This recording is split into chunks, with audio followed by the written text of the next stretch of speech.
ताऊ वो देखो।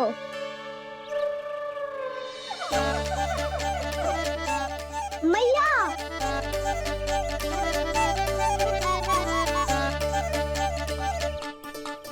अपने परिवार या अपने सखाओं के साथ या किसी ऐसे व्यक्ति के साथ जिसे उसकी आवश्यकता हो बांट लेना चाहिए, ताकि सबके पास पर्याप्त हो और किसी को भी कछु कमी ना हो, किसी को वस्त्र के बिना रहना ना पड़े, भोजन के बिना सोना ना पड़े।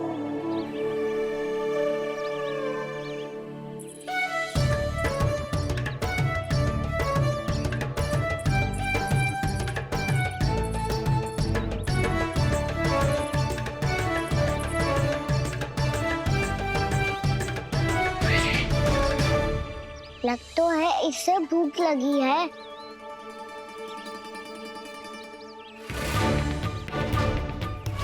मेरी और क्या देख रहे हो? तुम्हारी पोटली में कुछ तो होगा, दे दो उसे। मेरे नैना मैया ने क्या की थी? जब हम किसी और को देते हैं ना, उससे अनेक गुना नारायण हमें वापिस कर देते हैं।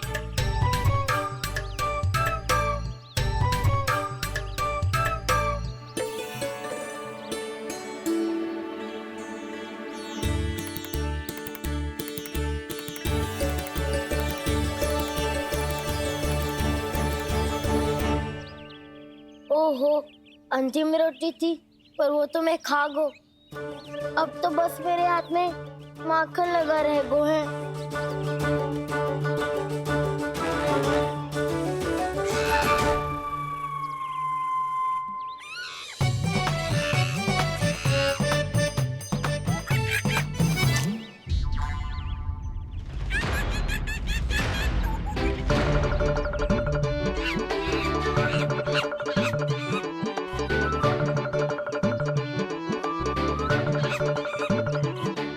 क्षमा करना सखा, तुम्हें देने के लिए मेरे पास कुछ नहीं है। अब आप ही बताओ, कोई 2 गुना मूल्य देगो तो हम शीघ्र ही धनवान बन जाएंगे कि ना? पर कोई 2 गुना मूल्य देगो ही क्यों? हो सकता है कि उनके पास अधिक धन हो, या उनकी तिजोरी में सामान आ रहा हो, या फिर उन्हें भलाई करने का रोग हो।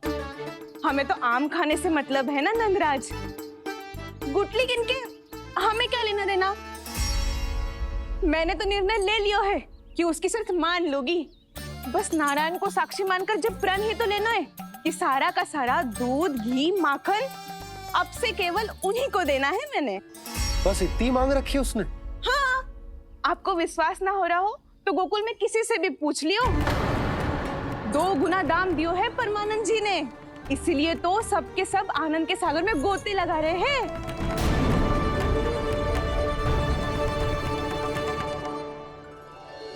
हे नारायण, सुनी है गांव वालों को 2 गुना लाभ हुआ है आज, पर मैं तो माखन बेच ही ना पाई, क्योंकि हाट जाने के लिए कोई साधन ही ना मिलो मुझे। ये नया माखन अभी अभी बनायो है मैंने। प्रतिदिन जो माखन निकालती हूँ सबसे पहले आपको चढ़ाती हूँ, ये सोचकर कि कभी तो आपकी कृपा होगी। पर जाने आपका आशीर्वाद कब मिलेगा मुझे, पर जाने कब आपका आशीर्वाद मिलेगा मुझे। यदि इस बार भी मेरा माखन बेकार हो गयो ना, तो सच्ची कह रही हूँ, कल से भोग में आपको कुछ भी ना चढ़ाऊंगी मैं। कल से भोग में आपको कुछ भी ना चढ़ाऊंगी मैं। कान्हा, मुस्कुरा क्यों रहे हो?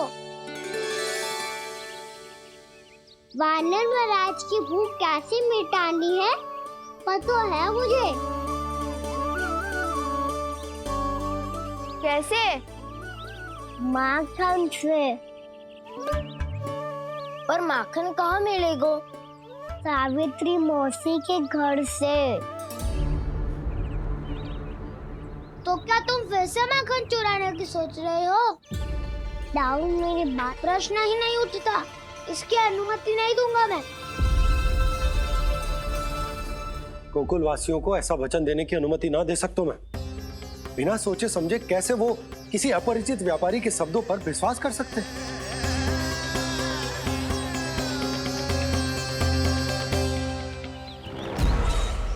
महाराज, गोकुल वासियों को अब धन के जाल जंजाल में फंसने से कोई नहीं रोक सकता। महाराज, मैं धन का ऐसा स्वाद चखा कर आया हूँ कि नंद चाहे जितना प्रयास करे, अब कोई भी गोकुल वासी उसके हित वचन सुनेगा भी नहीं। महाराज,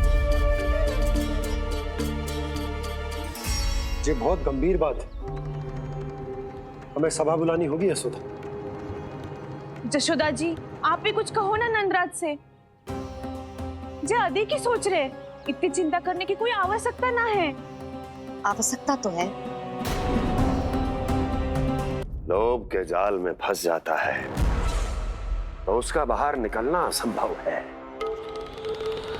किंतु फिर भी अपनी दृष्टि चौकन्नी रखना और कान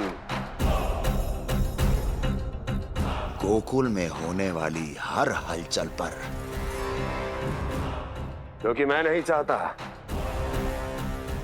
कि उस छलिया विष्णु अवतार का कोई भी छल मेरे मार्ग का रोड़ा बन पाए। अवश्य महाराज।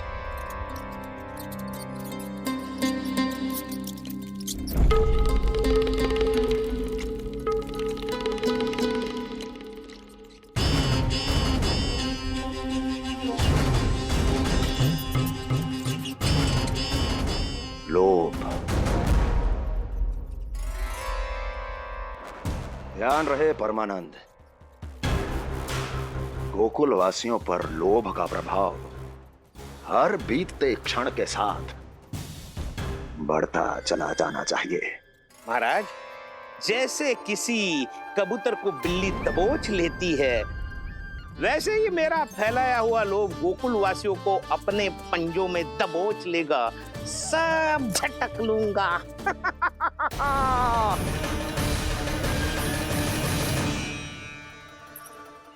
इससे पहले कि माखन पीला पड़ जाए, उसे आंच में तपाकर घी निकाल लेना चाहिए ना, तो पूरा का पूरा माखन बिगड़ जाता है।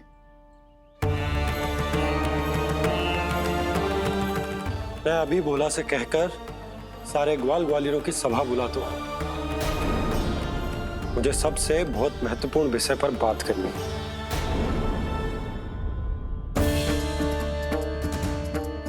मति भ्रष्ट हो गई थी मेरी, जो यहाँ चली आई। अब कहीं ऐसा ना हो कि मेरा धनवान बनने का स्वप्न धरा का धरा रह जाए। सुलक्षणा, चिंता मत ही करो। अरे हम सबसे पहले तो वे अन्न के बारे में सोचते हैं। वे गोकुल वासियों को लोभ के फेर में कछु अनुचित ना करने देंगे। कहा ना मैंने, तुम्हें कुछ भी अनुचित करने नहीं दूंगा। दाऊ हूँ तुम्हारा। हाँ तो अनुचित बात करने देना दाऊ। पर मैं तो भलाई करना चाहता हूँ। भलाई? किसी की अनुमति या सहमति के बिना उसके यहाँ चोरी चुप के माखन खा लेना भलाई नहीं, चोरी कहलाती है। सखाओ, तुम ही बताओ, किसी भूखे प्राणी के लिए भोजन की व्यवस्था करना क्या होता है? भलाई। पड़े पड़े माखन सड़ने के स्थान पर किसी का पेट भरे, वो क्या होता है?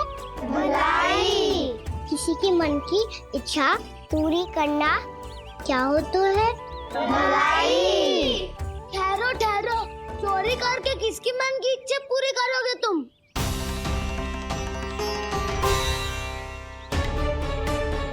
और किसकी दाऊ? स्वयं सावित्री मौसी की। वही तो चाहती है कि मैं उनके घर आऊं और ढेर सारा माखन खाऊं।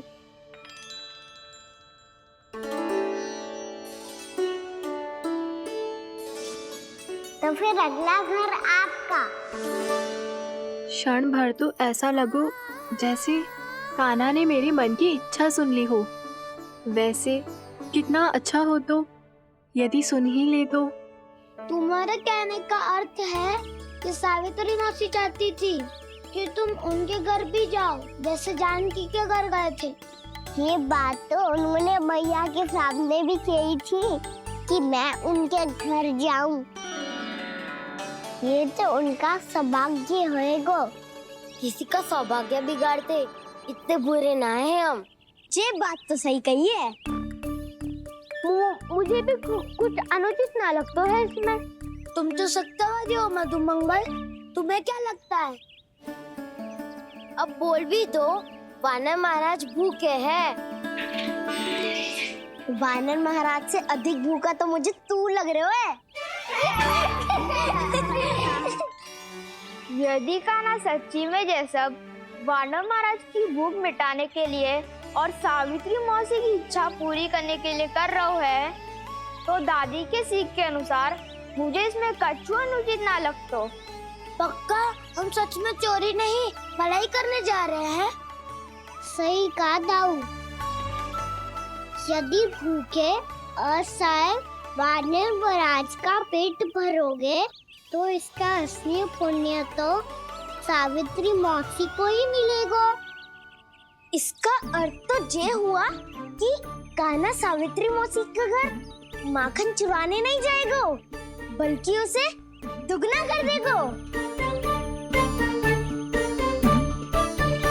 बात तो सही है, तो फिर मैं तुम्हें नहीं रोकूंगा।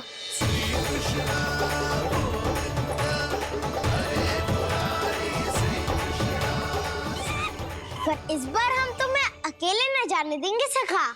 हाँ, हमें भी पुण्य अर्जित करना है और माखन भी।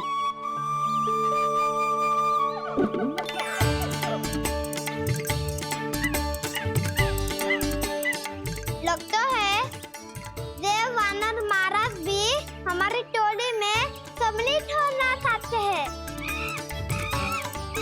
तब तो ये सबको ये कला सिखानी पड़ेगी। सही कहा सका। अच्छे काम का प्रचार प्रसार तो होना ही चाहिए ना। तो ठीक है, सिखा दूंगा और हमारी टोली कहलाएगी चौर्य विद्या प्रसारण टोली।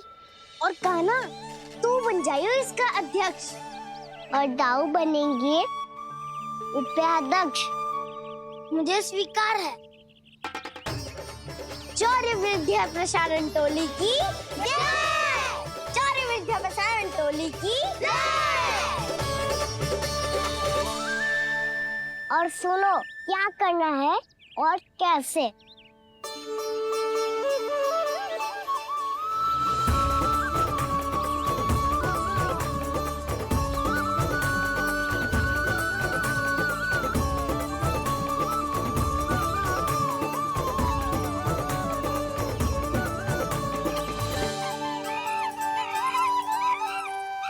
आया कन्हैया रे आया रे माखन का चोर, रोके रुके ना ये सरपट लगाता है दौड़। हम सब वहाँ छुप जाओ, मैं भीतर देखता हूँ। ना ध्वनि कोई हो ना पता कुछ लगे, आए चुपके से ग्वालों की टोली। चाहे कितना बचाओ छिपाओ कहीं, सारा मक्खन ये कर जाए खाली। मुख से तो लगता है सरल ये बड़ा भीतर से चंचल ये छल से भरा है ये नटखट बड़ा चिकचोर।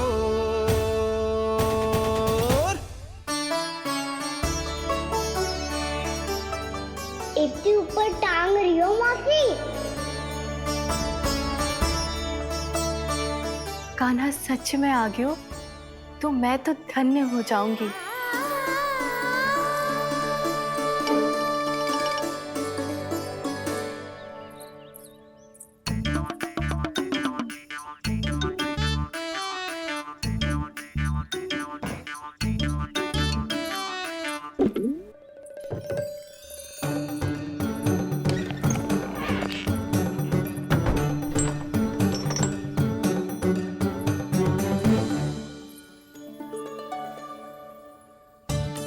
मन तो करता है सारा दूध दही माखन उसे बुलाकर अपने हाथों से खिला दूं। मुझे बुलाना भी चाहती हो और अनजाने में मेरे लिए कठिनाई भी बढ़ा रही हो। पर मेरे यहाँ क्यों आएगा कान्हा? इससे अच्छा तो यही होगा कि कल माखन बेचने के लिए कहीं से सकट का प्रबंध कर लूं।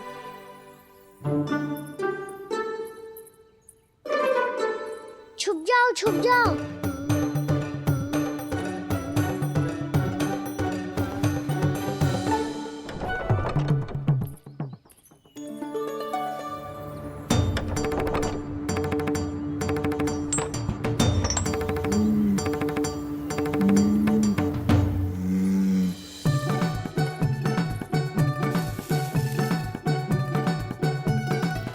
वैसे भी वो ठहरा राजकुमार, एक साधारण गोपी के यहाँ का माखन काहे खाएगो? तो भी बावली हो गई है सावित्री। कान्हा आना भी चाहे तो इतनी दूर आएगा कैसे?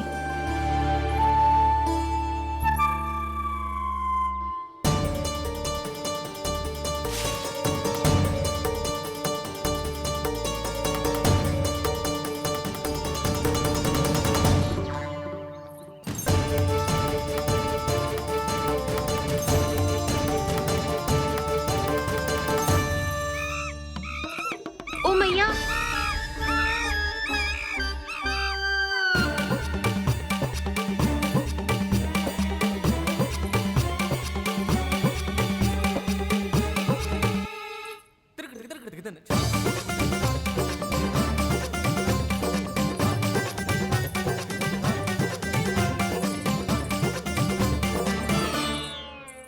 सब खड़े हो जाओ।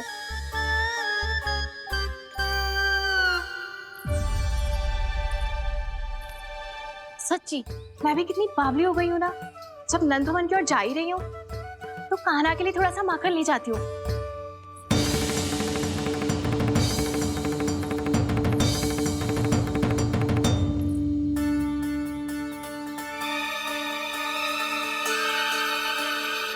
कान्हा, यहाँ ये मेरा स्वप्न है या फिर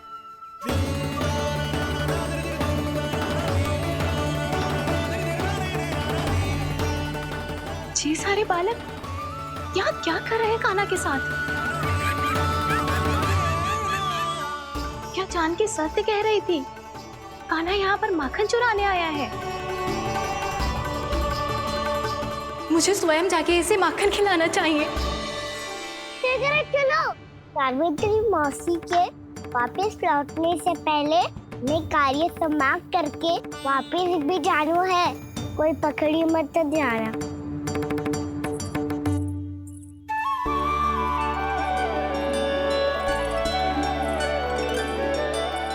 ये मुझे देख के भागो तो ना ना, ये जो कर रहा है, जैसे कर रहा है, मुझे करने देना चाहिए।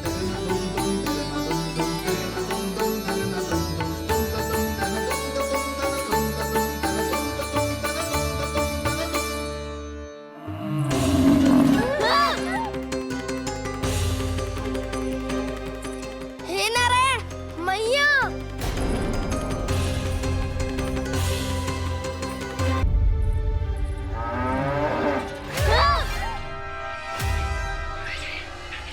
हे नारायण मैया, तुम सब डर क्यों गए? कोई भी तो नहीं है यहाँ। पर वो तो है, सावित्री मासी का रक्षक बलदार।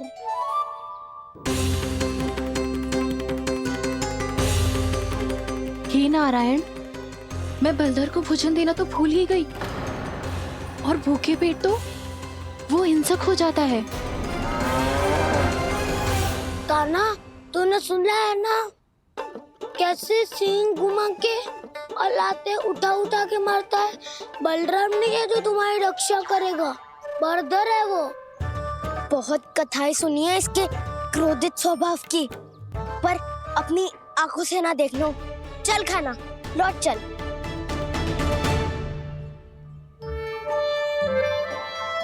रुक जाओ, चिंता की आवश्यकता ना है। हम पे क्रोध ना करेगो ये।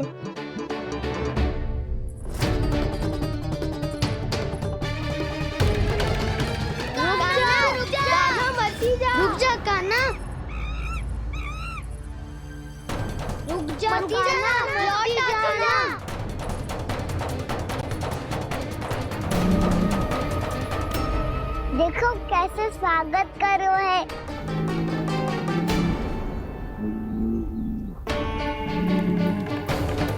व्यर्थी भयभीत हो तुम सब।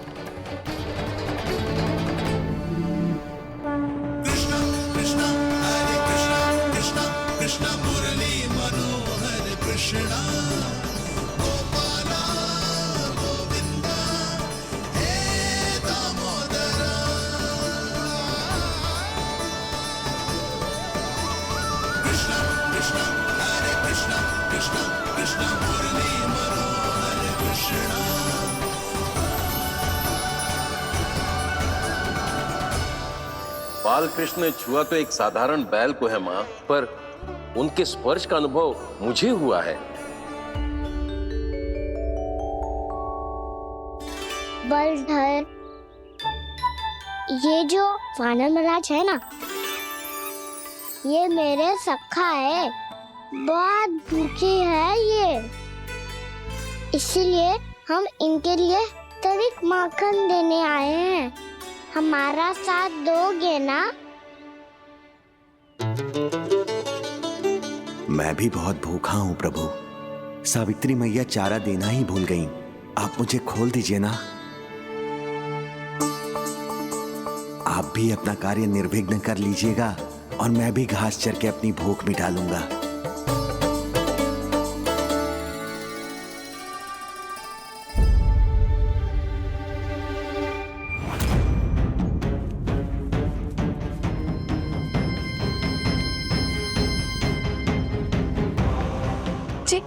क्या कर रहे हो जी? काना पावला हो गया हो क्या? मती कोल काना, जे सीधा हमारी ओर आएगो और अपनी सींगों से उड़ा के चला जाएगो।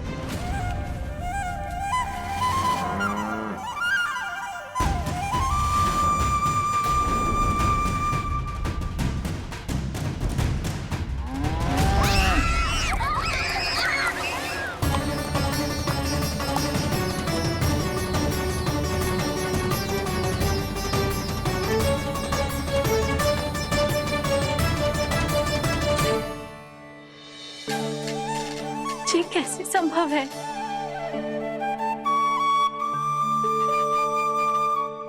अब खड़े खड़े देखते ही रहोगे? भीतर चलना है कि ना? तूने तो बलधर को भी अपनी टोली में मिला लियो का ना? भैया कहती है मैं बात विशेष हूँ, तो अब विशेषता दिखानी तो पड़ेगी। चौर्य विद्या प्रसारण टोली का अध्यक्ष हूँ मैं। चौर्य विद्या प्रसारण टोली? चौर्य विद्या प्रसारण अर्थात चोरी की विद्या का विस्तार करना। प्रभु, ये बाल कृष्ण कैसी सीख दे रहे अपने सखाओं को? द्वार तो बंद है,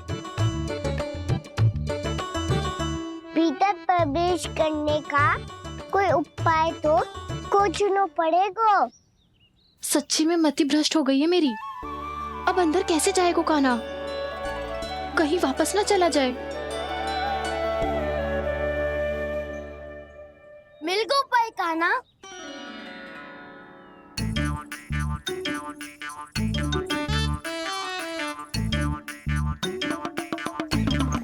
चलो भीतर प्रवेश करते हैं। रुको,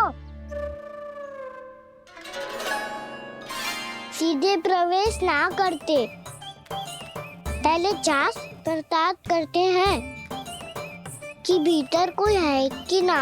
पर सावित्री मौसी को तो हमने बाहर जाते देखा था, और कौन हो सकता है भीतर?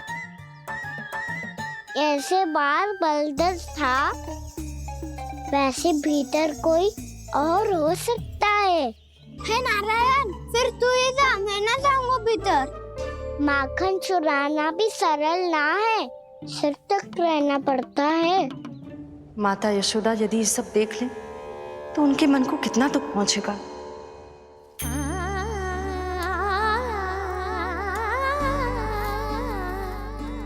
ऐसे जो ठीक ना है लल्ला, जब भूख लगती है तभी मैया की स्मृति आती है तुझे। आज खेल के इतने शीघ्र कैसे आ गो तू? देख लल्ला, मैया तेरे लिए क्या बना रही है? सूजी का हलवा। अभी भी समय है लल्ला, कछु और खाना हो तो बता दे। आना तो बाहर गए हो खेलने, यशोदा किससे बातें कर रही? अब ऐसे मूर्ति बन के क्या खड़ा है? कछु बोलेगा भी? ननराज जी,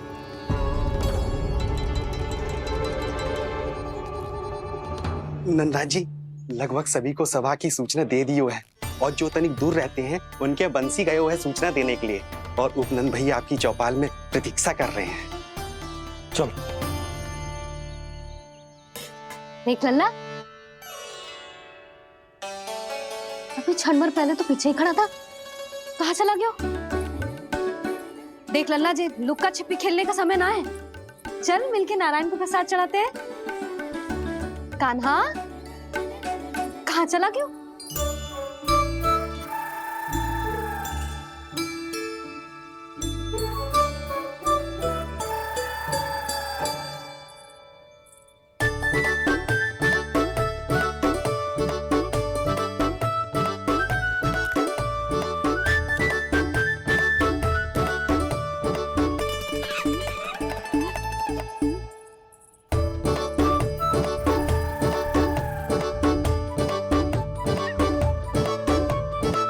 पशुओं से तो ऐसे बात कर रहे हो जैसे इनकी भाषा समझते हो।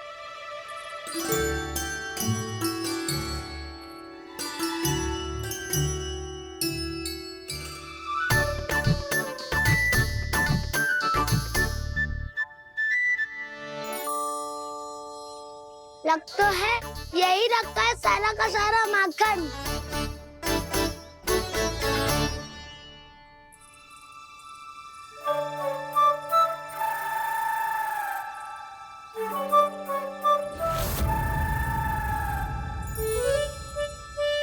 कान्हा, मुझे प्रयास करने दे, मैं आसानी से कर लूंगा।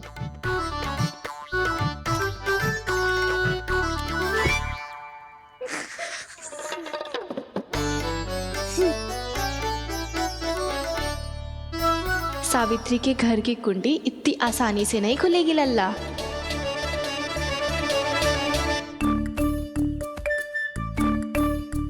कहो तो मैं ही तोड़ दूं द्वार। ना ना, चिंता मत कर कान्हा, पीछे मुड़ के देख, सारा का सारा माखन ऊपर ही तो लटक रहो है। कोई लाभ ना हो तो दाऊ, माखन तो वो रो।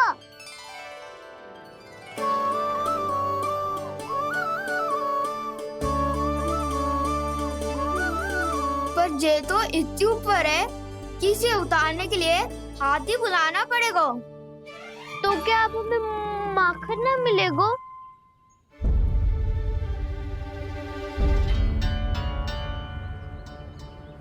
मुझे क्या पता था कान्हा कि तू सच्ची में आने वालो है। ना तो मैं इतनी ऊपर लटकाती ही ना, ऊपर से चौकी भी रसोई घर में बंद है। ये तो स्वयं चाहती है कि कृष्ण इनका माखन चुरा ले। अविश्वसनीय है ये।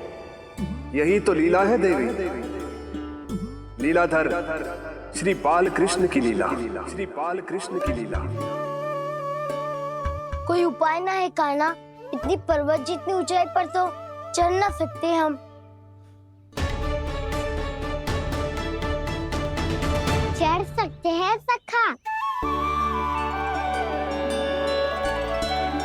यदि हम ही पर्वत बन जाए तो कुछ भी कर सकते हैं।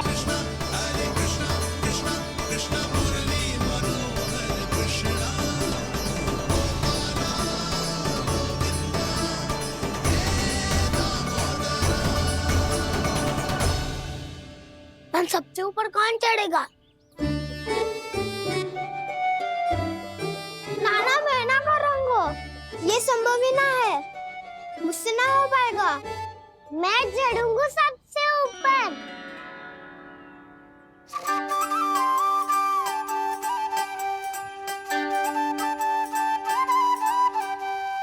आया कन्हैया रे, आया रे माखन का चोर।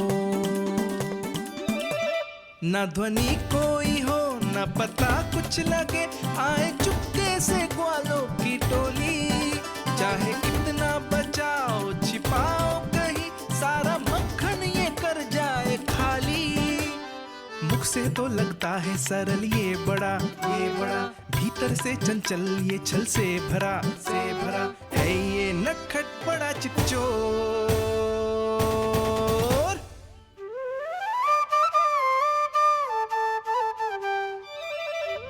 भोला भाला कान्हा है माखन का चोर, भोला भाला कान्हा है माखन का चोर, भोला भाला कान्हा है माखन का चोर, भोला भाला कान्हा है माखन का चोर।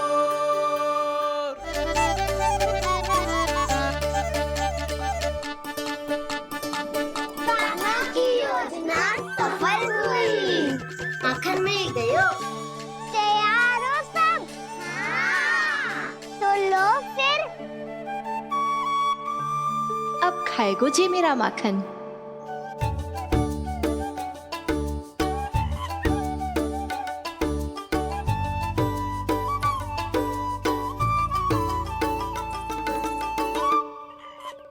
वानर महाराज, सबसे पहले तो आप ही लो। हैं? जिसकी जीभ अधिक लपलपाए वही सबसे पहले माखन खाए।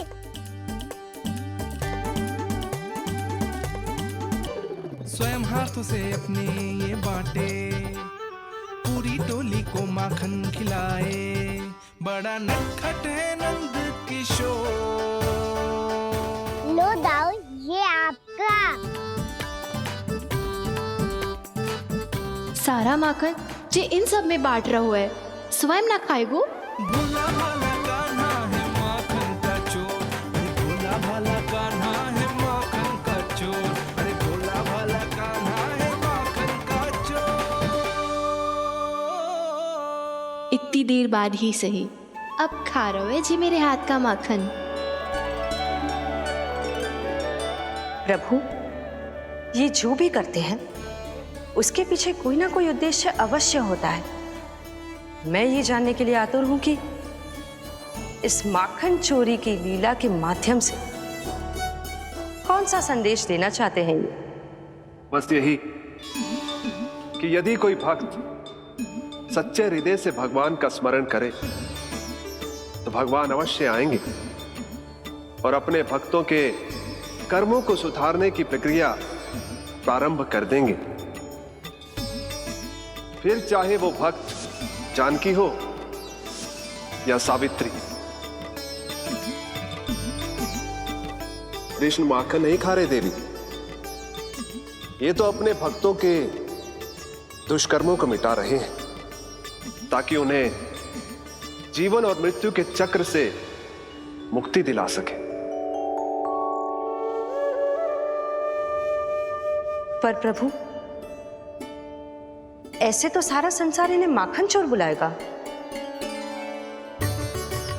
ये माखन आत्मा की तरह है और आत्मा तो सदैव से ही परमात्मा की होती है। इसीलिए कृष्ण जो चुरा रहे हैं वो माखन नहीं, ये तो इन गोपियों की चित्त है देवी। अब से जो भी व्यक्ति इन्हें माखन चोर बुलाएगा वो इन्हें प्रेम से चित्त चोर कहकर भी पुकारेगा, वो इन्हें प्रेम से चित्त चोर कहकर भी पुकारेगा।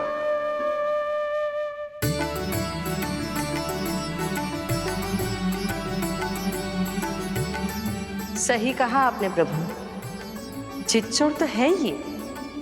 इन्होंने केवल गोपियों का नहीं, अपनी मैया का भी चित्त चुराया है। कान्हा, देख लल्ला, अब सामने आ जा।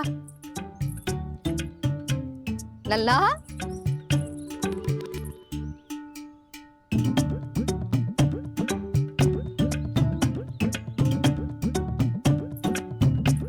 मुझे पतो है तू खम्बे के पीछे छुपो है।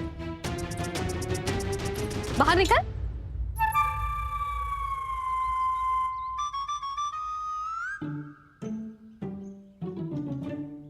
मैया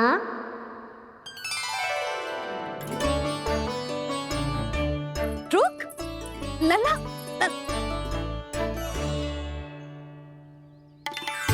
ठीक है मत आ, मैं अकेले अकेले पूजा करने जा रही हूँ।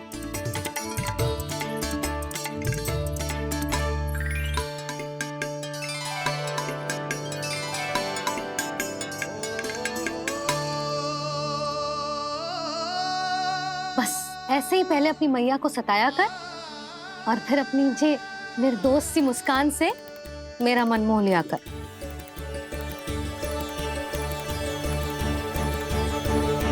और चाहिए?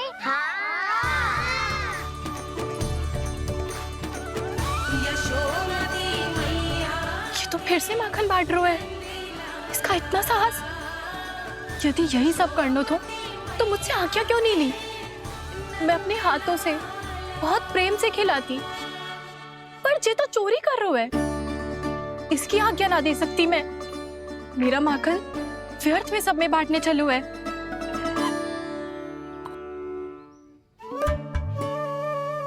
दो वानर महाराज और तनिक ले लो। सखा तो सखा, ये तो वानरों में भी बांटने लगा हुआ है। और चाहिए? नाना नन्ना है, भैया ने क्या कही थी? लोभ बहुत भयानक राक्षस है। पर कान्हा अभी तो गले तक ही गया है माखन। पूरी मटके चट कर गए और माखन अभी तक गले तक ही पहुंचा है। हाँ, भूख तो अभी मेरी भी ना मिटी है। वसंता, इसे तुम ले लो।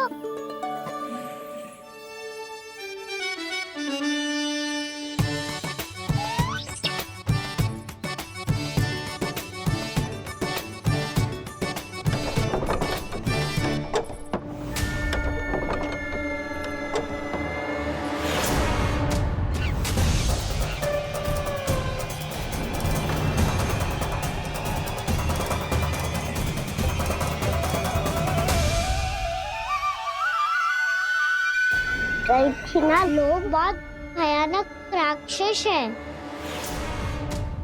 जी अच्छी बात ना है कान्हा। अभी चल के यशोदा जी को बताती हूँ।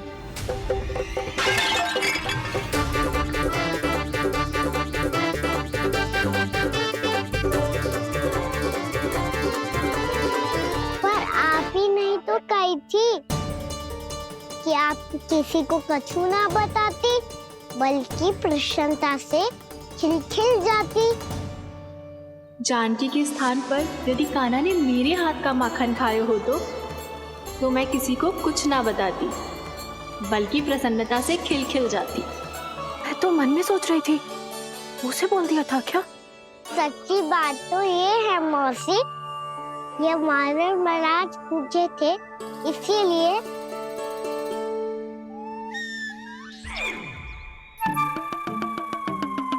कल मैं इसीलिए ना बेच पाई क्योंकि हाट जाने के लिए सकट ही ना मिलो, और आज बेचने के लिए तो माखन ही ना बचो। चिंता मत करो मौसी, 2 गुनों से भी अधिक मिलेगो। भूखे की भूख मिटाने का पुण्य प्राप्त किया है आपने। बस आप मैया को कछु मत बताइयो।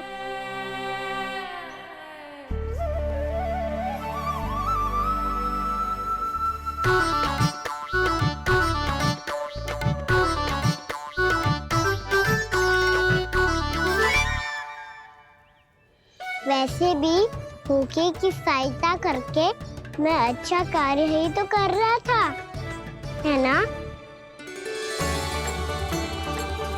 कान्हा, मौसी अब सब गए, मैं भी जाऊं? किसकी भलाई कर दे कब किस बहाने, कान्हा की लीला तो कान्हा ही जाने। बड़े सौभाग्य उसने है पाए, कान्हा जिस घर से माखन चुराए। भोला भाला कान्हा है माखन का चोर, भोला भाला कान्हा है माखन का चोर, भोला भाला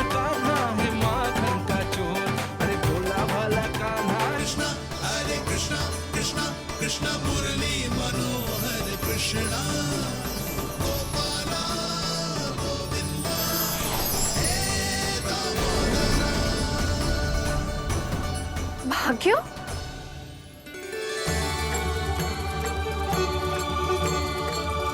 कान्हा, एक तो चोरी की और ऊपर से मूर्ख बना के भाग को।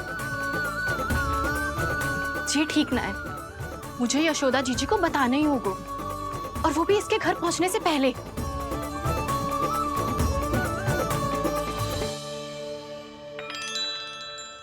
अरे पल्लू मत खींच, तनिक रुक जा, दे रही हूं, पूजा तो करने दे।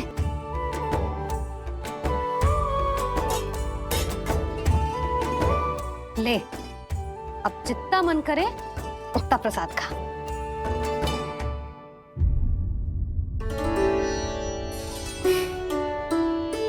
या तो मैं सच्ची बावली हो गई हूँ कि मुझे हर समय कान्हा दिखता रहता है, या फिर मेरा लल्ला कुछ अधिक ही विशेष है कि मेरे साथ ना होके भी सदैव अपनी मैया के साथ ही रहता है।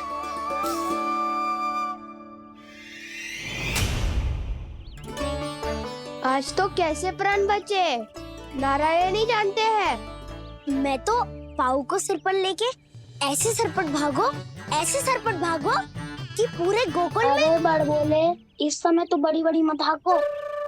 पर असली लाभ तो वानर महाराज ने उठाया है। पूरी की पूरी मटकी अकेले लेके निकल लिए। ये हमारी प्रतीक्षा कर रहा था ताकि हम माखन बांट सके। हमारे साथ ना दाऊ, उनके साथ।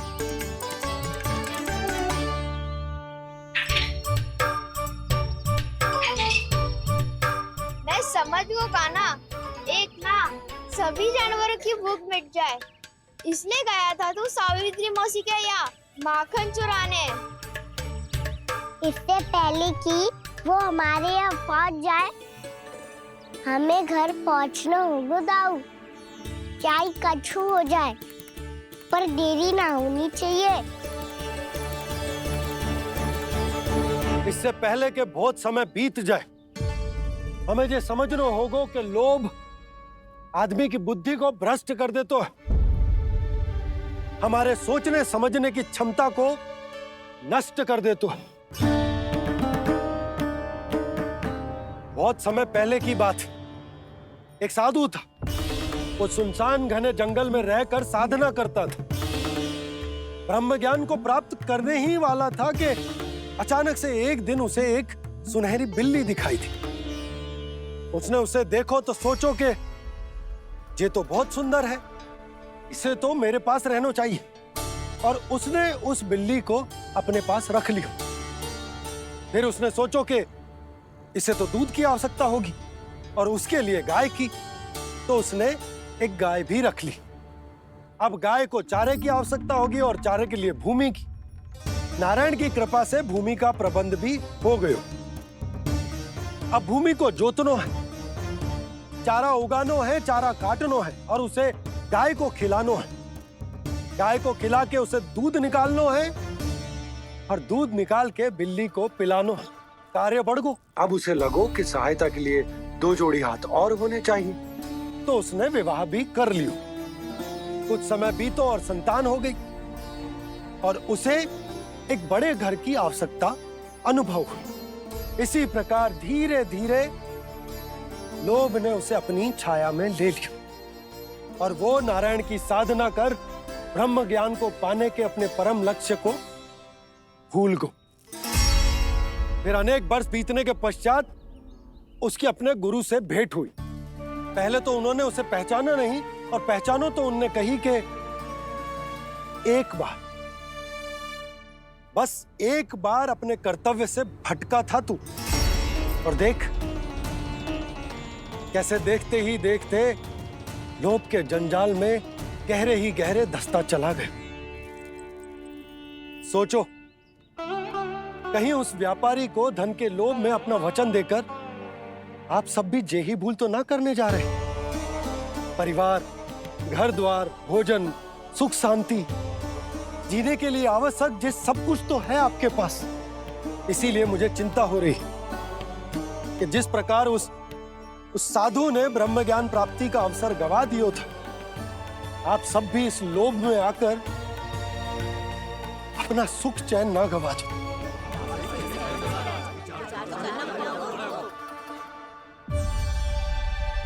लग तो है बात सबको समझ आ रही है।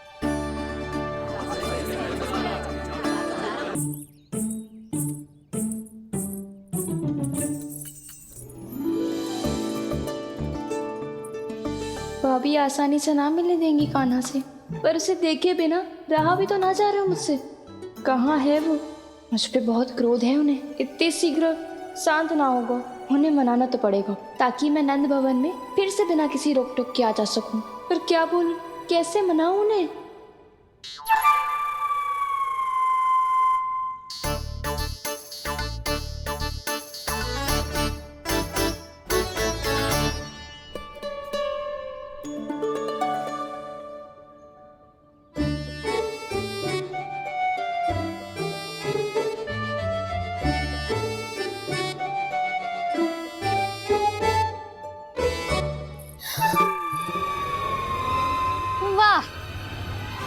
जिसने मेरे लल्ला पर चोरी का आरोप लगायो, वो ही आज मेरे घर में चोरी चोरी प्रवेश कर रही है। नाना भाभी, ऐसी कोई बात ना है, मैं तो बस ये देखने आई थी कि जसोदा भाभी का क्रोध शांत हुआ कि ना? सुन ले जानकी, मेरा क्रोध उसी दिन शांत होगा जिस दिन तू सारी गोपियों के सामने मेरे कान्हा पर लगाया आरोप वापस लेगी। चोरी करेगा तो आरोप ही लगेगा ना जीजी। फिर से आरोप? सावित्री, तू भी? कल तक मुझे ये थोड़ी पता था जीजी कि आपका कान्हा सच्ची में माखन चोरी में पारंगत है। आशा करता हूँ कि आप सभी को नंदराज का विचार और संदेश सही से समझ आगो होगो।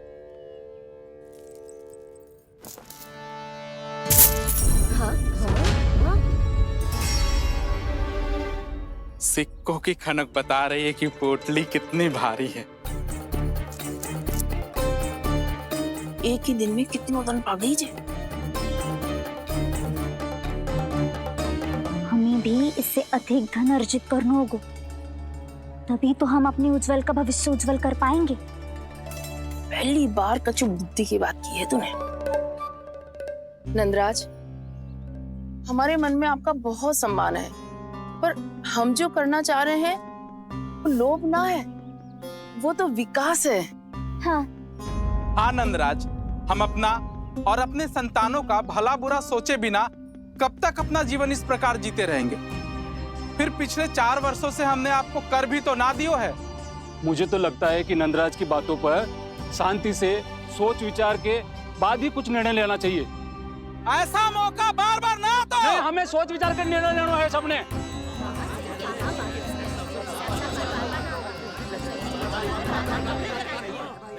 चोरी में पारंगत? हाँ जीजी, उसने टोली बनाई है और उसका नाम भी रखा है चौर्य विद्या प्रसारण टोली, और आपका कान्हा उसका अध्यक्ष है। अच्छा, तो कान्हा पूरी टोली लेकर आया था चोरी करने तेरे घर? और नहीं तो क्या। पर एक बात बताऊं जीजी, मेरे बलदर को देखकर किसी का साहस ना हुआ भीतर जाने का, पर आपका कान्हा इतना साहसी है कि बिना भयभीत हुए इतने भयंकर बैल के निकट चले गए। सच्ची? और तेरे रक्षक बैल ने कुछ ना किया उसे? है ना अचरज की बात। क्रोध के स्थान पर वो तो उसके सामने ऐसे झुको जैसे कि प्रणाम कर रहा है। और जीजी, आपका कान्हा साहसी ही ना, बहुत चतुर भी है।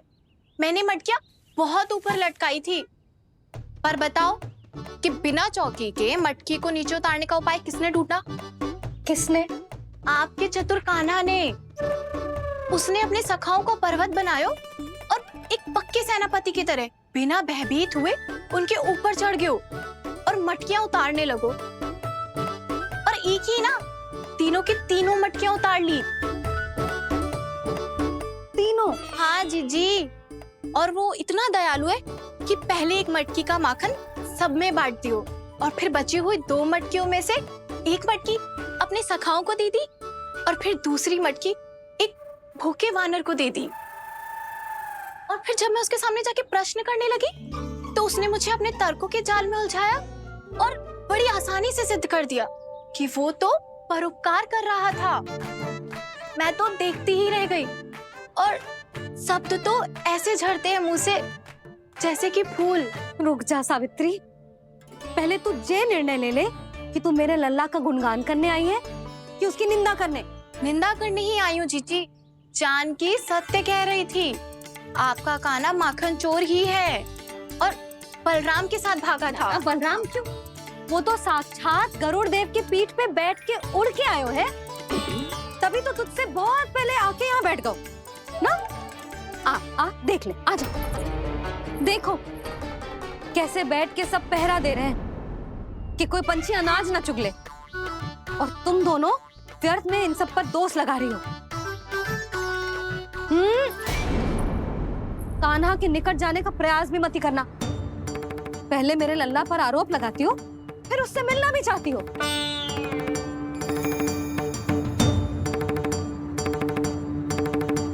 पर जीजी चोरी, अरे उसे तो चोरी का अर्थ भी ना पता होगा। तुम दोनों को नारायण का भय भी ना है क्या? हाँ, मेरे लल्ला पर आरोप लगाने से पहले तुम दोनों को लज्जा ना आई? हे नारायण, अब आप ही बताओ मैं क्या करूं? लग तो है किसी की घोर दृष्टि लगी है कि बार बार मेरे लल्ला पर आरोप लगते हैं। किसी की क्या, तुम दोनों की दृष्टि लगी है। या तो तुम दोनों मनगढ़ंत कथाओं को सत्य बताना छोड़ दो, या फिर कृपा करके मेरे घर आना बंद कर दो।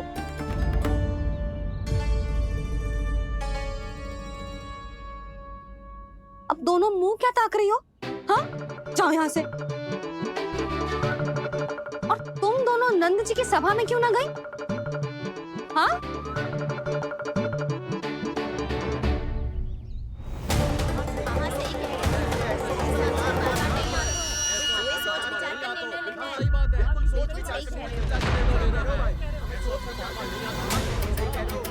जी कौन?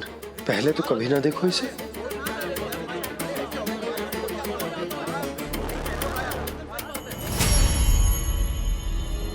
कहाँ को? बस करो।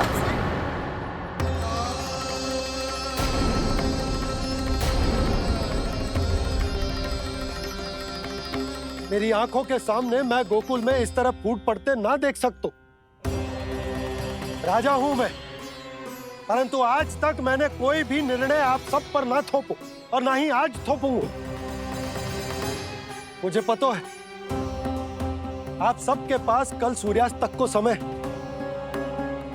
इसीलिए मेरी विनती है कि आप घर जाकर रात्रि को इस बात पर पुनः विचार अवश्य कीजिएगा। सोचिएगा कि कोई भी व्यापारी अविश्वसनीय रूप से सस्ता क्रय विक्रय क्यों करेगा जब तक कि उसका कोई छुपा हुआ लाभ ना हो। हमें सोचना होगा कि कहीं हम उसके बिछाए जाल में फंस तो ना रहे।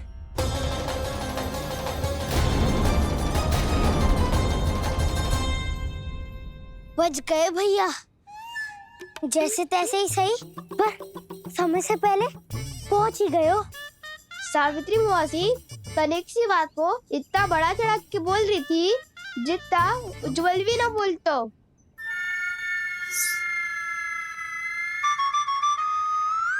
वैसे आनंद तो बहुत आयो, सच्ची।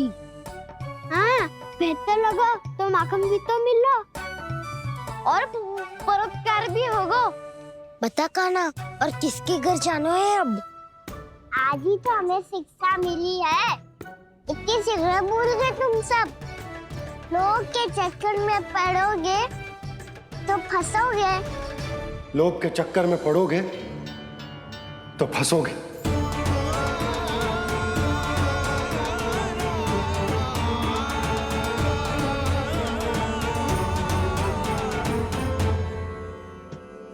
चोर, चोर कह रही है मेरे निर्दोष से बालक को। अब तो इन दोनों ने अति ही कर दी है।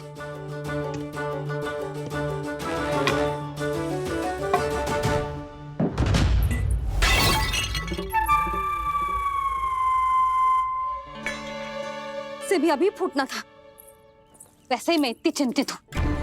कैसे समझाऊं इन गांव वालों को?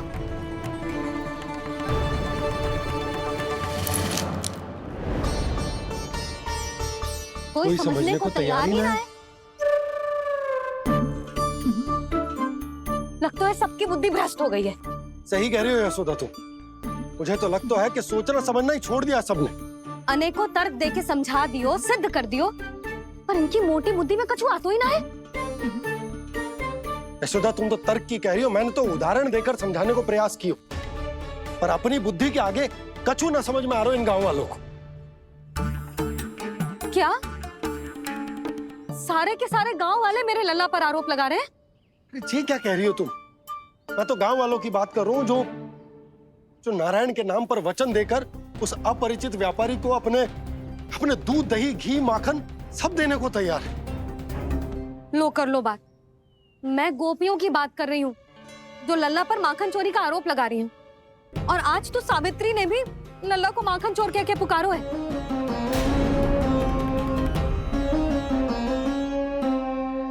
सावधान यशोदा, कहीं बड़ा होकर माखन चोर ना बन जाइए। अच्छा, ये सब आप छोड़ो। स्त्रियों की बात है, मैं संभाल लूंगी। आप ये बताओ, सभा में क्या हुआ? गोकुल में फूट पड़ गई यशोदा, लोभ की फूट।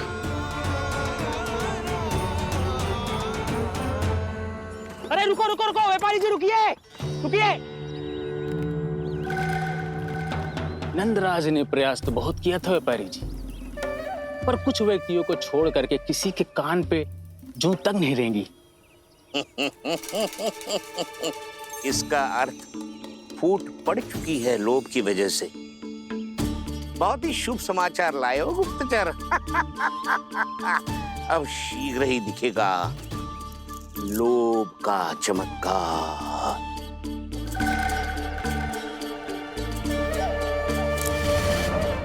लोभ से बचने को जो पाठ हम कान्हा को पढ़ा रहे थे ना, आज वही पाठ मैं इन गांव वालों को समझाने में असमर्थ रहा।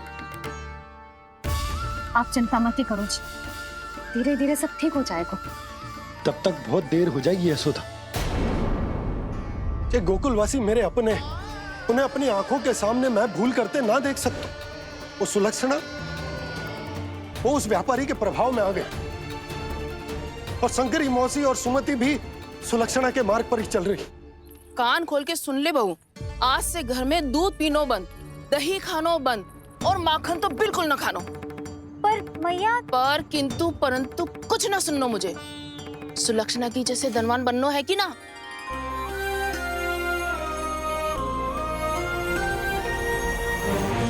तो फिर जैसा मैं कहती हूँ वैसा कर, तभी तो अधिक से अधिक दूध, दही, माखन बेचकर अधिक से अधिक धन अर्जित कर पाएंगे हम।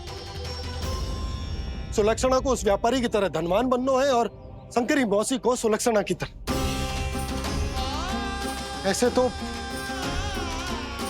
पूरा गांव ही लोभ में पड़कर कल उस व्यापारी के पास पहुंच जाएगा। अब तो फिर स्त्रियों को मुझे अपने ढंग से समझाना पड़ेगा। अब गोकुल वासियों को चाहे कोई भी कितना भी समझा ले, बुझा ले, ज्ञान बांटे, उन्हें केवल एक ही भाषा समझ में आएगी, लोभ की भाषा। लगता है आपके पास बहुत उत्तम योजना है व्यापारी जी। सब झटक लूंगा।